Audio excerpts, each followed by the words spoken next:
जय श्री कृष्ण। जय हो, मंगलमय हो। जय राम जी की। જીવનમાં 7 સોપાન ચડવા પાર કરવા ખાવાના ખેલ નથી, પણ જેમ જેમ આપણે ચડતા જઈએ ચાલતા જઈએ એ રાહ પર જીવતા જીવતા કંઈ કેટલાય અનુભવો ચડ ઉતર કાંટા કાંકરા આવ્યા છે અને હજી પણ ખબર નથી આગળ કેટલો પડાવ કેવો છે, કેટલો ચડાવ છે, કેટલો ઢળાવ છે. પણ પ્રૌઢો, વૃદ્ધો, યુવાનો, યુવતીઓને તમારા અનુભવ કહો. પ્રૌઢો, વૃદ્ધો, આપણા યુવાનોને અનુભવોની બહુ જરૂર છે. હા, તમારા અનુભવ પ્રેમથી બેસાડીને કહો, કારણ કે એમને ગરજ નથી, આપણને ગરજ છે. તેઓને કહેવાની, સમજાવવાની આપણે જરૂર છે. તેથી ગીતાના 18મા અધ્યાયે કહ્યું છે કે વગર માગી સલાહ નહીં આપવી, પણ ફરી કહ્યું છે કે અનુદ્વેગ કરમ વાક્યમ સત્યમ પ્રિય હિતંચ યત. ઉદ્વેગ થવું થાય તેવું કહો નહીં, પણ સત્ય કહેશું તો ઉદ્વેગ થવાનો. તેથી આપણે સમજી જવાનું કે ભગવાન શું કહેવા માગે છે.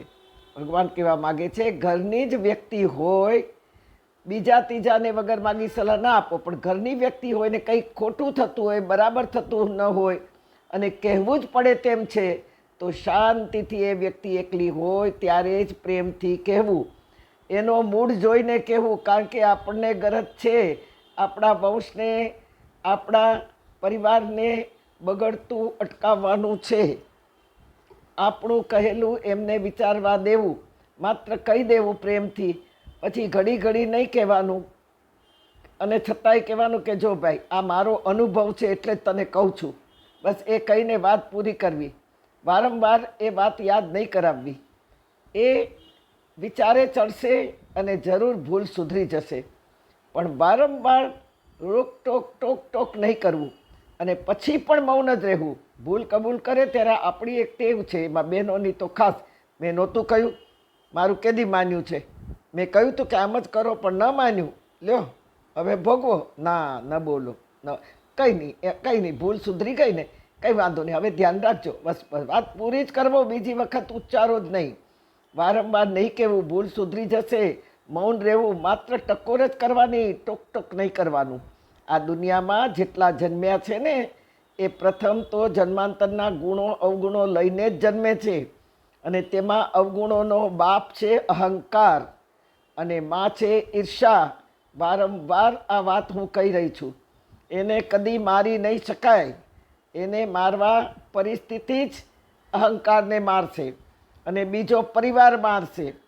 જે કહીએ છીએ ને માય ફેમિલી ફર્સ્ટ, અત્યારે જો ટીવીમાં એ જ ચાલી રહ્યું છે, ફેમિલી ફર્સ્ટ કે નેશન ફર્સ્ટ? કોણ ફર્સ્ટ? કબૂલ કરો હવે અને ભૂલ સુધારો કે ભૂલ કરી છે આ બોલવામાં. પરિસ્થિતિ, પરિવાર જ એને મારશે અહંકારને, બીજાને મારવો જ નહીં પડે.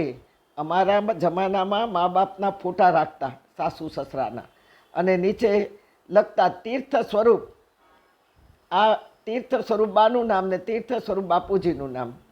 ખરેખર એકો તીર્થ સમાજ જ હતા, તીર્થ સમાન જ હતા આ લોકો.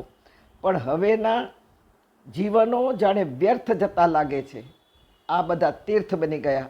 કોઈ યુનિવર્સિટીમાં ભણવા નહોતા ગયા, એમાં અમારા નાનીમાં ને દાદીમાં તો કોઈ સ્કૂલમાં જ ભણવા નહોતા ગયા, પણ આખું ભાગવત મોઢે, આખી રામકથા મોઢે, બધા તહેવારો મોઢે. અમારા નાનીમાને ક્યાંક સમાજ કાર્ય, જ્ઞાતિ કાર્ય, મંડળોના કાર્યો, પરોપકારી જેવા કાર્યો ઠેર ઠેર જોવા મળે છે. હા, બહુ ચાલી રહ્યું છે ને સરસ ચાલે છે, પણ અંદર ખાને યાદવા સ્થળી. પ્રશંસામાં થોડું પણ મોડું પ્રશંસા થઈ હોય કે ઓછી થઈ હોય કે મોડી થઈ હોય તો કાર્યકર્તાઓ રાજીનામું આપી દે. પ્રશંસામાં ઘેરાયેલા કાર્યકર્તાઓ જોવા મળે છે. સમાજના ઠેકેદારો 70 થયા, 75 થયા, હાથ ધ્રુજે, સાઈન નથી કરી શકતા, બોલી નથી શકતા, ઊભા રહી નથી શકતા, અને છતાં પણ સહી કરી ન શકનાર પણ ચેર છોડવા તૈયાર નથી. ચેરથી જ મેન છે તે લોકો. કોઈ મોટા કાર્યો કરવા હોય, સારા કાર્યો કરવા હોય, 10 ધક્કા ખાઈ યુવાનો, ત્યારે માંડ ધ્રુતે હાથે સહી કરી દે. નહીં, આવું ના કરો. ચેર છોડવા તૈયાર થઈ જાઓ. જેમ પરિવારમાં ઉત્તરાધિકારી હોય, 70-80 વર્ષે જાત ચાલે નહીં એટલે છોકરાઓ ગાદી પરથી ઉતારી દે કે બાપુજી અમે છીએ ને, હવે તમે ઘરે બેસો. તેમ સામાજિક કાર્યો માટે પણ યુવાનોને તૈયાર કરવાના હોય. જીવતા જીવત બીજાને ટ્રેન કરી અને પદ છોડી દેવાનું હોય, નહીં તો કાળની થપાટ એક દિવસ લાગવાની જ છે. 70 વર્ષ પછી પદ અને પ્રતિષ્ઠા છોડી દેવાનો સંકલ્પ કરો.